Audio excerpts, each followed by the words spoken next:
Señores, gracias por seguir con nosotros a esta hora de la mañana. Le habíamos prometido una conversación sobre el Código Penal, todo ese proceso de reforma, porque a veces se queda solo en un tema, pero son muchos temas, hermano. Sí, señor. Nos acompañan hoy Patricia Santana y Mari Fernández, abogadas de altísimo nivel. A una de ellas yo tengo años por conocerle, porque siempre me hacían referencia de ella como una persona muy capacitada. Tú tienes que saber quién es y tal.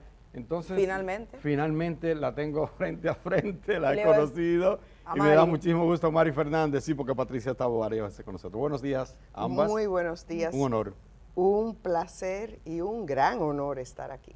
Muy buenos días para las dos y vamos a empezar brindándoles un café. Y gracias a Kenia que siempre trae ese café caliente. Miren, a las dos, y voy a comenzar con Mari en un sentido, muchísimas gracias, porque le vimos encabezando un proceso de llevar algunas sugerencias en las modificaciones que se van a hacer al Código Penal. Y entonces, nuestra productora tiene un video del diputado Mariotti, que es parte de la comisión bicameral. Y yo quiero empezar por ahí, por ese video. Porque él lo grabó anoche, lo difundía, salía de los trabajos y él está haciendo una alerta. Entonces, ahí usted me va a hablar de lo que ustedes están proponiendo, pero de lo que significa esta alerta. Señor director, a nuestra productora, vamos a ver a Mariotti, porque lo que él está diciendo realmente llena uno de preocupación. Básicamente dice, esto va muy rápido y yo no quiero pensar que se ha puesto a la gente de relajo para hacer propuestas. Escuchemos. La propuesta que depositó el presidente del Senado se avanzó en 7 artículos de 18 que tiene.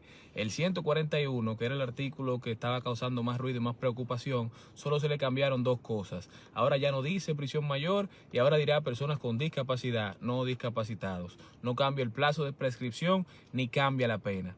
El plazo de someter sus propuestas es hasta mañana miércoles a las 6, pero les digo con mucha confianza, por lo que yo he podido ver, la intención es aprobar las modificaciones a más tardar el viernes en la Cámara de Diputados. Y solo a mí me han mandado propuestas que tienen más de 15 modificaciones. Yo espero que no se haya puesto a la gente de relajo pidiéndole que depositen acciones para no leerlas, para no tomarlas en cuenta. Me parecería un abuso y una locura. Mi propuesta de extender la entrada en vigencia tampoco es muy popular en la comisión, tengo que admitir. Así que veremos qué pasa. Hoy no se llegó a los artículos de difamación, de ultraje, de desacato y todos los demás que hemos sometido modificar. Veremos qué pasa mañana, los mantengo al tanto, pendientes. Buenas noches, mi gente. Saliendo ahora del... Ahí está este planteamiento. No sé si usted lo había visto. Ustedes estuvieron allí presentes desde que se abrió esa posibilidad de diálogo y las expectativas que tienen. Pero más que nada también, ¿qué es lo que plantean ustedes? ¿Cuál es la preocupación para quienes no están al tanto? Bueno, primeramente, muchísimas gracias. Tú no me conocías porque yo no soy una persona mediática. No, no es mediática. Yo estoy trabajando en mi oficina, yo soy una mamá de 5 muchachos, tengo 10 nietos. Sí. O sea que lo que me hace salir de mi trabajo y de mi casa es esta oportunidad que ha dado el presidente de la Cámara de Diputados de que la ciudadanía proponga modificaciones a la ley 7425 que promulga el Código Penal. O sea, hay oportunidades de mejora y específicamente hay muchas oportunidades de mejora y siempre las hay. Y yo creo que un código que tiene más de 20 años en el Congreso no es el momento para festinarlo. Todo lo contrario, yo creo que los legisladores tienen el momento preciso para arreglar todo lo que no se pudo hacer hace un año. Y uno de los artículos que yo entiendo en los que deben enfocarse es en el artículo 110 y establecer un eximente de responsabilidad a la interrupción del embarazo. El 110? Fíjese, en la República Dominicana, nosotros somos uno de los 5 países del mundo que tienen una prohibición completa a la interrupción del embarazo. Yo estoy contra el aborto, yo soy una persona creyente, pero yo creo que todo principio tiene excepción. Y si la vida de la madre está en peligro, si el feto es inviable, o sea, no puede vivir fuera del útero, o si estamos hablando de una niña de 9 años que ha sido violada por su padre o por su padrastro, o sea, yo creo que debe dársele la oportunidad, no la obligación. Nadie está obligado a nada, pero por lo menos tener la oportunidad de interrumpir ese embarazo. Hay muchas mujeres que lamentablemente ponen en riesgo sus vidas y los médicos no se atreven a salvarles la vida por miedo a la persecución. Y eso es lo que nosotros queremos que los legisladores, ustedes señores legisladores, ahora que lo tienen en sus manos está corregir eso. La vida de las mujeres, de las niñas está en sus manos. Son excepciones a una regla general. Nosotros no estamos pidiendo, como dije, que se liberalice el aborto. No estamos de acuerdo con eso. Lo que queremos es preservar la vida de niñas y mujeres. Y lo está diciendo una madre, ¿verdad? Una persona creyente, además. Patricia, yo soy partidario de ese planteamiento que ustedes hacen, pero entiendo que, y mira, te lo está diciendo un Quijote de alguna manera, porque he luchado contra muchos molinos de viento y he perdido muchas batallas. ¿Hay posibilidad de ganar esta batalla? Siempre que haya voluntad política, hay posibilidad, obviamente, de que los legisladores repiensen, no solamente que repiensen, sino que retomen el clamor ciudadano. Porque voy a ser muy específica con algo.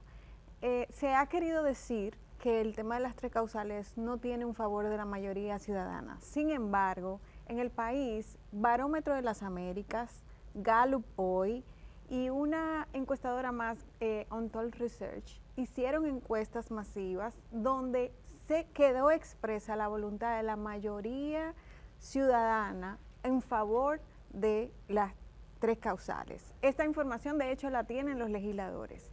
A mí, y algo que quiero agregar es que he oído hablar mucho sobre por qué estos temas, por qué se están quejando ahora, por qué no se manifestaron antes de que se aprobara el código. Debo decir que en el 2025, cuando se presenta por otra vez un nuevo código penal a debate, en 2025 no se hicieron vistas públicas ni se le dio oportunidad a la ciudadanía de presentar sus propuestas. Ahora, en el año 2024 y específicamente el 15 de julio del 2024, la Cámara de Diputados llamó, o la Comisión Bilateral, llamó a la ciudadanía a presentar en vistas públicas sus propuestas en torno al código.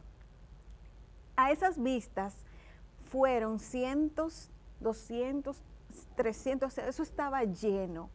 Y hubo 101 turnos de participaciones. Y no digo 101 personas porque en cada turno habían grupos y organizaciones, centros de salud, gremios profesionales, a presentar sus propuestas de modificación. En torno a las causales, hubieron aproximadamente 70 propuestas, y de esas 70, 45 fueron a favor de que se incluyeran las causales. Es decir, que nuestro Congreso cuenta con la información. Recuerdo también que ellos tienen conocimiento de un documento con más de 12,000 firmas de personas a favor de las causales.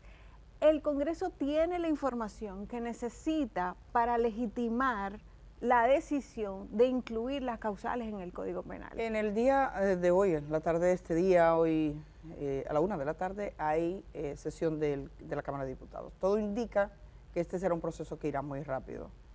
Yo quisiera hablar de esa rapidez con Patricia porque estuvo en el proceso anterior, pero antes quiero recuperar una pregunta para Mari. El tema de esa rapidez y de que se haga en este momento, ¿le preocupa? Claro que me preocupa porque el Congreso no tiene por qué sentir esa rapidez, porque entre o no entre en vigencia el Código Penal, ellos pueden modificar lo que no está bien. ¿Qué hacemos nosotros, la ciudadanía, con que entre en vigencia un código que contenga hierros significativos? Yo no me refiero solamente en este tema, hay muchos otros temas que otros juristas han traído a colación, que pueden inclusive ser tildados de inconstitucionales y de hecho ya hay acciones de inconstitucionalidad.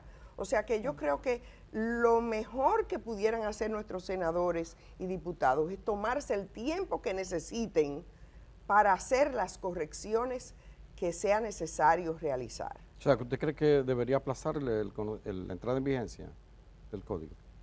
Mire, para mí puede entrar en vigencia Y o se no puede entrar, modificar. pero se puede modificar de cualquiera de las dos maneras. No hay excusa. Tenemos más de 20 años hablando de esto. Se puede prolongar la vacatio legis. He leído opiniones, no mías porque yo no soy constitucionalista, pero de constitucionalistas como Cristóbal Rodríguez que dicen que como no, que puede prolongarse. Y no quedaría un vacío, que es lo que plantean algunos. Claro que no, queda un él vacío. señaló, Sigue no en vigencia yo, el que como está. le digo, que no soy constitucionalista, Cristóbal Rodríguez lo explica muy, muy bien y dice que no, que quedaría tal como está todo el código que está vigente. Ahora, si deciden que entre en vigencia, eso no significa que este esfuerzo debe paralizarse. Es importante que se corrijan los hierros que existen, porque esto va a determinar la vida mía y de ustedes por los próximos años. Imagínense que este código tiene más de 100 años. Patricia, regresamos contigo. Estuviste acá cuando el código estaba recién aprobado hace casi un año. Son muchos los elementos. Últimamente se ha hablado mucho de algo que denominaron ley mordaza, que no es tal ley, sino los aspectos que tienen que ver con la libertad de expresión y la manera en que se regula la difamación, la injuria y el negocio en la comunicación de la palabra. Me gustaría que nos dijeras cuáles han sido los puntos conflictivos así, este proceso, que nos describieras y por qué no se limita solo a eso. Y mirando un poco lo que ha mandado el Ejecutivo, porque hay quienes dicen que hay un retroceso en algunas de las cosas que se enviaron, aunque ayer ellos trataban de explicarlo. Entonces, una mirada genérica. Imagínate que estamos hablando con alguien que no necesariamente sabe nada de derecho. Lo que te estoy pidiendo es una operación didáctica. Bueno, con relación al código, como habíamos dicho, siempre se habló, tuvimos la oportunidad de denunciar varias falencias que estaban muy vinculadas a la libertad de expresión y al derecho a la protesta en aquel momento. Debo decir, además, que fue un código que se aprobó a la carrera. Y esa carrera llevó que, digamos que entre el 18 de julio del año pasado y el 31 de julio se aprobó con cambios sustanciales que no le dieron la oportunidad a la ciudadanía de discutirlos. Por ejemplo, la figura de la difamación extorsiva. Fue una figura que se sometió a discusión el 22 de julio, y estamos diciendo que el primero ya se estaba remitiendo ese proyecto al Poder Ejecutivo. Y nadie tuvo la oportunidad de debatirlo, porque la ciudadanía no se le dio el chance y todo ocurrió muy rápido. Por suerte, esta figura de la difamación extorsiva, que creo que era el elemento o el tipo penal más cuestionable en torno a lo que tiene que ver la libertad de expresión y medios de comunicación, está siendo excluida de la propuesta del poder que acaba de ser sometida ahora mismo. Y sin embargo, hay otros elementos adicionales que ameritan revisión. Hay otros también que están en discusión en el Tribunal Constitucional. El tema del ultraje, en donde se sancionaba incluso por el hecho de hacer un gesto en un espacio privado y que fue muy cuestionado. De hecho, la primera acción en inconstitucionalidad que llegó al Tribunal Constitucional fue precisamente en contra del artículo del ultraje. ¿De dónde salió ese artículo? Perdona que, porque sé que está en lo genérico, pero ¿de dónde salió? Bueno, ¿Y cuándo llegó? Eso fue una de las últimas propuestas de los proyectos de Código Penal que se cuestionó muchísimo. ¿De quién fue la idea? ¿Se sabe? El proyecto de Código Penal que al final terminó siendo acogido para debate fue propuesto por el senador Rogelio Henao, por el legislador Rogelio Henao. Partido Reformista, sí, aliado del PRM. Sí. La Vega. Y en el caso, por ejemplo, de la difamación extorsiva, fue sometida como una moción de modificación el 22 de julio del 2025, como decía, en una que según las vistas públicas están ahí, los senadores cuando le estaban leyendo decían, estas son las propuestas de la Procuraduría General de la República, las propuestas de la Procuradora, fueron dos que se sometieron, una el 18 y otra nueva modificación el 22, antes de que el Senado lo aprobara y remitiera este documento a la Cámara de Diputados, donde allí se formó otra comisión especial que le hizo cambios sustanciales al proyecto que se había remitido del Senado y que obviamente esos cambios sustanciales no hubo tiempo para debatirlo porque se les remitió al Senado el 31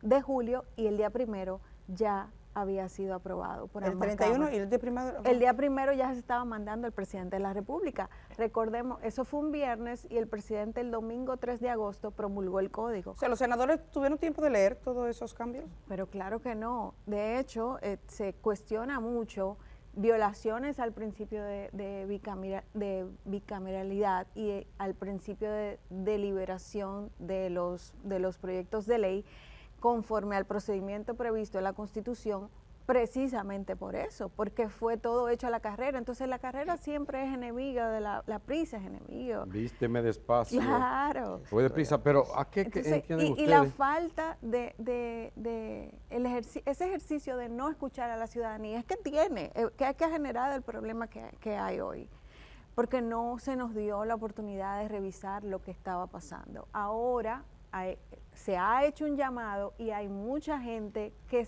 ha creído y ha confiado en el llamado que se está haciendo desde la Cámara de Diputados para que la ciudadanía presente nuevas propuestas, que yo creo que ya han presentado algunas. Supe que la doctora Mary Fernández junto con 30 profesionales llevaron una propuesta. Muy concreta. Hay un grupo de académicos, dentro de los cuales estoy yo, que también está presentando. Vi que hay otros grupos de abogados, otros profesionales, el colegio médico. Y esto es para que la Cámara tenga la oportunidad, o el Congreso General, de revisar y hacerlo al paso y escuchar de verdad a la ciudadanía. Si se hubiera escuchado a la ciudadanía en ese momento, no estaríamos en lo que estamos hoy. Totalmente. Ahora, yo le pregunto a ambas, ¿sienten ustedes que hay esa voluntad? Porque Mariotti hacía una advertencia, que se mande a la gente, traigan propuestas, pero para no hacerle caso, como suele o como ha ocurrido otras veces aquí. ¿Sienten ustedes que esta vez sí le van a atender, si hay la ocasión, si hay como el ánimo para... Tienen la oportunidad de hacerlo. La oportunidad sí, pero el ánimo. Los grandes avances en la sociedad siempre tienen que venir impulsadas. Y en este caso debe venir impulsada por el Congreso y por el Poder Ejecutivo. Yo quisiera recordar que precisamente el tema que nosotros llevamos al Congreso ayer estuvo en la plataforma y en el programa de gobierno del PRM. Perdón. Lo mismo que ustedes llevaron ya. Claro, nosotros no estamos trayendo nada nuevo, nada nuevo. El presidente Abinader se ha mostrado a favor de estas eximentes, casos excepcionales. No estamos hablando, como le dije, de aborto, no. Excepciones para preservar la vida y la salud y la dignidad de las niñas y las mujeres. De eso es lo que estamos hablando. Y esa es la oportunidad dorada que tienen ahora. Los gobernantes están para impulsar cambios. Y para eso los escogimos. Yo personalmente voté por el presidente Abinader creyendo en ese programa de gobierno y espero que él y el Congreso, que hay una mayoría del PRM, cumpla su palabra y de hecho es un tema de no solo de derechos humanos, es un tema de salud pública. Es un tema de salud pública. En los países en los que se ha despenalizado el aborto, en esas circunstancias muy específicas, no se ha encontrado un aumento en los abortos, que yo sé que existe un gran miedo de eso. No, no se trata de eso. Se trata de reducir la mortalidad de las madres. Ha habido una reducción de la morbilidad. O sea que eso es algo a tomar en cuenta. Y eso implica que el Estado va a gastar mucho menos en salud pública y podrá dedicar esos recursos que tanto necesita a otros temas como los medicamentos de alto costo Sin que embargo, se necesitan. ese tema específicamente porque estamos hablando de una revisión global para todos los puntos, ¿no? Yo vi, esto se ha dado en diferentes momentos. Hay que recordar que se ha dado una especie de crisis pública, sobre todo en redes sociales, que yo creo que es lo que ha impulsado más, que el gobierno estaba preocupado por las redes sociales y se da por hecho, de hecho, en el contenido del Poder Ejecutivo, de los cambios enviados, tratan más sobre los temas que tienen que ver con los delitos de opinión, la comunicación extorsiva, todos esos tipos de temas.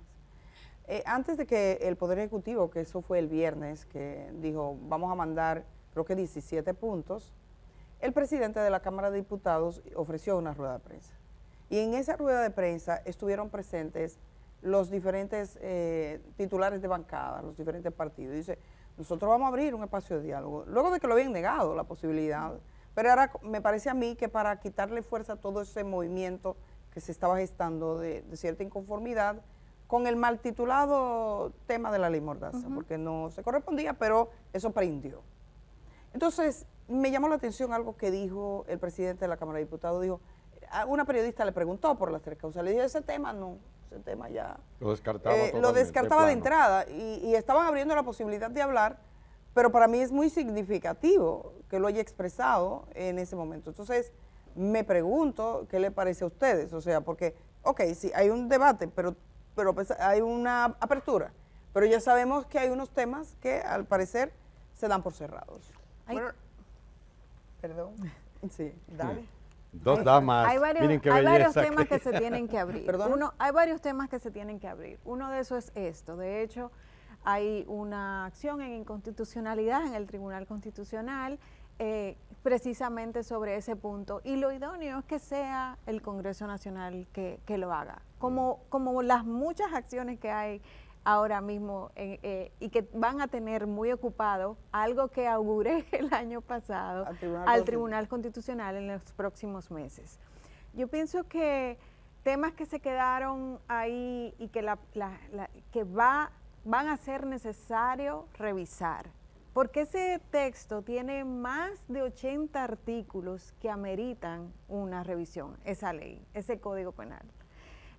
Y que lamentablemente van a entrar en vigencia. A mí, de hecho, yo tenía conocimiento de que había una comisión de técnicos que tienen muchos meses trabajando en una propuesta de modificación y al final me sorprendió mucho que fuera tan corto y tan pobre, específico lo que llegó al Congreso para la modificación y que, como dice, se enfocan en esos temas de la supuesta ley Mordaza que no es tal. Ahí se abordaban tipos penales que entran dentro de lo que es verdaderamente un código penal moderno, como el hostigamiento, que fue ahora modificado y solamente limitado al que se produce en espacios escolares. Sin embargo, el hostigamiento, el acoso y el bullying sucede en diversos espacios. En el trabajo a veces. Suceden en todos los espacios de la vida, de la ciudadanía.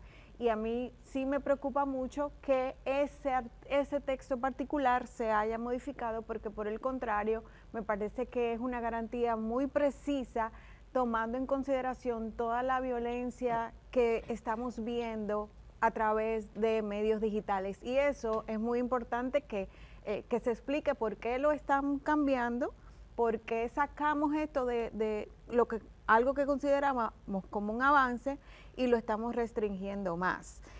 Esto es en este proyecto de ahora, porque el Código Penal que entra en vigencia se supone que tipifica estos hechos. ¿Por qué la prisa para aprobar un nuevo proyecto que elimina una garantía tan necesaria en estos momentos cuando podemos tomarnos un tiempo para analizarlo mejor? Han detectado fallas entonces en la propuesta del Ejecutivo, en esas modificaciones que... Además de esa, una falla que ellos ya el presidente del Senado y como mencionaba Charlie Mariotti, explicó que solamente se van a enfocar en la parte capital del artículo 141, que es el que habla, por ejemplo, sobre la prescripción para la denuncia, que las personas tengan la posibilidad de denunciar delitos sexuales. En la propuesta que se dio a conocer, se dice que se va a modificar el artículo dejando solamente el párrafo y eliminando una palabra, un concepto que era incorrecto, que me parece muy bien, pero no especificaba que solamente era ese párrafo, y eso en técnica legislativa es muy importante, porque si sale así diciendo se modifica completo, pues entonces se llevaba de paso otro párrafo que tiene ese artículo que permite que una persona menor de edad que haya sido objeto de un delito sexual tenga hasta 30 años después de adquirir la mayoría de edad para denunciarlo. Esa parte está en el proyecto, como está eliminada. Y eso, claro, y eso generaría un gran retroceso. Ellos han explicado que eso se va a quedar, que lo van a recuperar, y esto me parece una aclaratoria importante, que debe quedar constancia de eso en la ley que se apruebe. Patricia, si nosotros tomáramos, no sé, la mano, 10 puntos así como enunciados, y como has estudiado en profundidad todos los debates que se hicieron con el Código Penal, ¿cuál es, así como un resumen? Este punto por esto, este punto por esto, este punto por esto, la eximente de responsabilidad, lo que sea, lo del ultraje. O sea, que lo fueras nombrando, ese ejercicio rápido, para que la gente pueda entenderlo.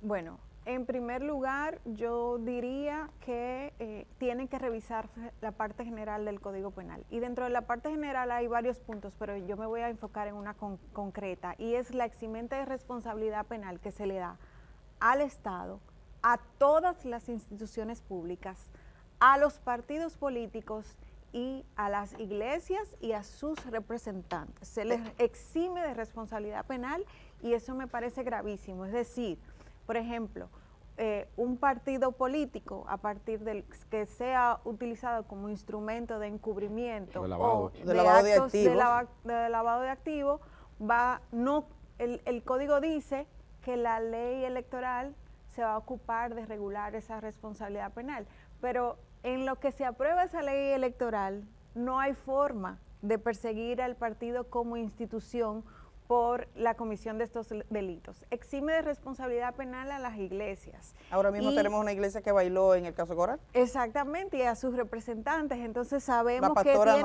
tienen vínculos con lavado, tienen vínculos de encubrimiento de delitos sexuales que conocemos en el mundo entero.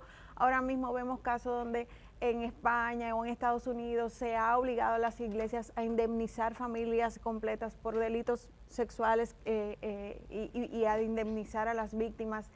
Eso se fue a pique. Y ninguna institución pública, y a mí esto fue algo sobre lo cual hablé mucho, y que el año pasado, muy lamentablemente, después de la tragedia del Jet Set, yo pienso que tenía que ponernos a reflexionar más, porque las instituciones públicas que tienen que ser responsables de un ejercicio de supervisión y vigilancia ahora mismo van a estar exentas de responsabilidad penal.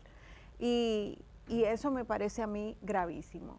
Otra de las cosas que debe revisarse, obviamente ya hablamos del tema de las causales, es la excepción o un párrafo que se incluyó para quitarle fuerza a la persecución por violencia contra niños, niñas y adolescentes, por los castigos. Se admite la posibilidad de que se impongan castigos físicos a los niños cuando ya nosotros, desde el año 2003, cuando se aprobó el Código del Menor, teníamos una protección expresa. Y eso me pareció me parece terrible. Tenemos también ahí ya se va a eliminar aparentemente la difamación extorsiva, que fue una de las sorpresas finales, como dije, el delito de ultraje, que supuestamente también va a ser modificado y se va a retomar la configuración anterior que existía con relación a este delito, pero hay otros tipos penales que yo pienso que deben revisarse. Voy a hablar de uno muy concreto, el espionaje. El espionaje está redactado de manera que y yo creo que ahí tanto las organizaciones de la sociedad civil, las personas investigadoras, como quienes trabajan periodismo investigativo, tienen que poner el ojo. Alguien me habló de eso. ¿Qué es lo que dice eso? El espionaje permite la persecución penal de una persona que realice trabajos de investigación con apoyo o fondos de alguna agencia u organización internacional. Y aquí hay muchas personas investigadoras que pueden hacer ese trabajo. Por ejemplo, que es una red internacional de periodistas, Claro. auspicia programas de investigación. Claro.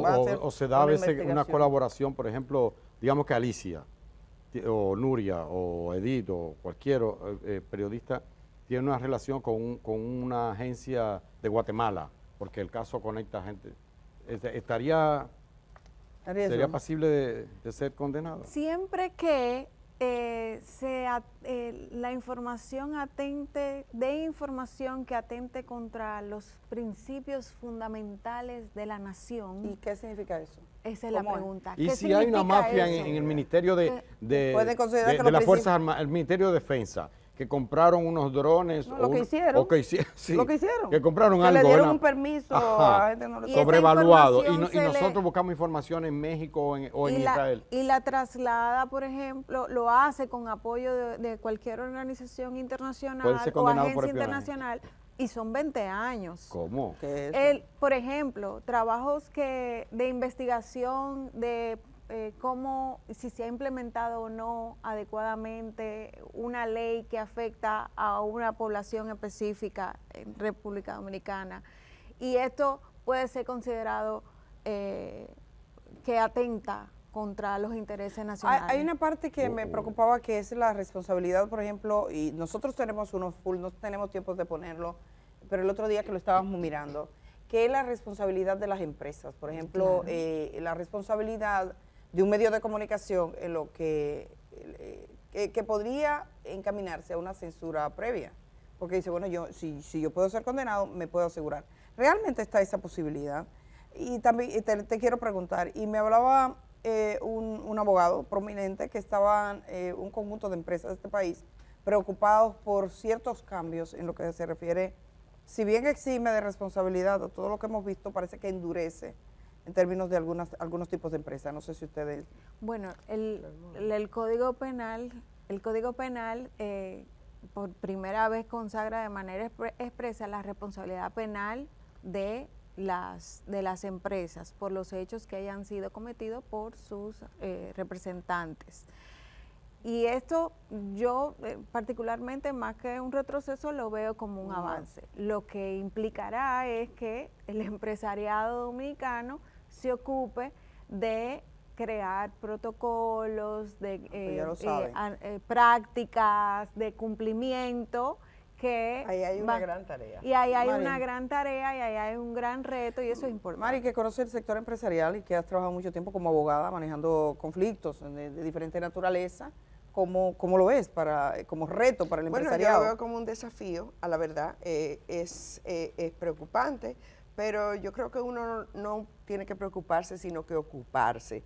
Y por eso al sector empresarial, y nosotros desde nuestra oficina de abogados, lo que estamos haciendo es preparando a nuestros clientes para que puedan preservar y no caigan en esos incumplimientos que puedan derivar en delitos. Yo no quiero que esta entrevista termine sin responder algo que usted dijo. Usted dijo que el presidente de la Cámara de Diputados dijo que él no iba a tratar el tema de las causales. Yo no puedo creer que Alfredo Pacheco haya dicho eso, porque Alfredo Pacheco de toda la vida ha sido un abanderado de las eximentes de responsabilidad en esos 3 casos específicos de interrupción del embarazo. O sea que yo espero y lo exhorto a que él honre su palabra y cumpla y revise, porque aquí estamos hablando, como le dije, de la vida de la mitad de la población dominicana, niñas y mujeres, y no mía, porque ya yo no estoy en esa etapa, pero lamentablemente las mujeres, las niñas pobres, la niña de 9 años que es violada y la obligan a parir. De eso es que estamos hablando, de esas excepciones. Entonces, bueno, ya estamos cerrando esta conversación. Patricia, las próximas horas serán claves. Creo que no hay nada que borre el pitocín que tiene este proceso. Eso irá rápido. Sí, eso irá rápido. Nosotras sabemos. Sí, Pero y sobre todo una generación. Siempre hay chance para rectificar aún en el último segundo. Claro. ¿Creen ustedes que ese debería ser un alto? Espérate, vamos a arreglar la carga. ¿Qué pasa? Definitivamente. Y que alguien baje línea, porque cuando se Y que quiere hagan empaquetar... historia, que hagan historia. ¿Cree que el presidente podría bajar línea porque lo ha hecho otras veces para otra cosa? No es bajar línea, es que cumpla con su programa de gobierno. Eso es bajar línea, Ese porque esa es la línea, el programa. Ese es el del programa de PRM. gobierno. Eso Exacto. está en el programa de gobierno. Tenemos que despedirles Muy porque bien. el tiempo se nos agotó. Les agradecemos muchísimo. Queríamos ver también que notaran que esto es un proceso que tiene otras implicaciones, como la pela de los niños, por ejemplo, las eximentes de responsabilidad, todos los tipos de temas. Gracias, seguiremos pendientes, seguiremos hablando porque es una conversación que no se cierra. Y un gusto Muchas gracias, conocerle, Patricia. Mari Muchas gracias. Fernández. Pero tú estabas muy Sí, fuera de foco sí, porque... muy fuera. Porque- Pero Sí, es que no coincidíamos. Porque no Mari, coincidíamos. Sí, sí, Mari, mira. yo tengo no sé. referencia de ella de años, pero Mari es una abogada personalmente de muchísimo Que sí, que tiempo y sí. todo. Pero bueno, lo que pasa es que ella dijo que no estaba tan No es más mediática. mediática, Sí, sí. no. Y en República Dominicana tenemos un problema. Tenemos 60 años entrevistando a la misma gente. Entonces, y a veces lo que estamos entrevistando se mueren y nos dejan al hijo o a la hija. Y entonces seguimos entrevistando ¿De a los verdad? hijos. Sí, aquí en este país, 800, 600 sacerdotes y tú buscas, entrevistan 2. Vamos a ir, no, es verdad. Una Nos vamos a ir, autocrítica vale, no, vale. yo misma me lo planteo muchas veces. Muy bien.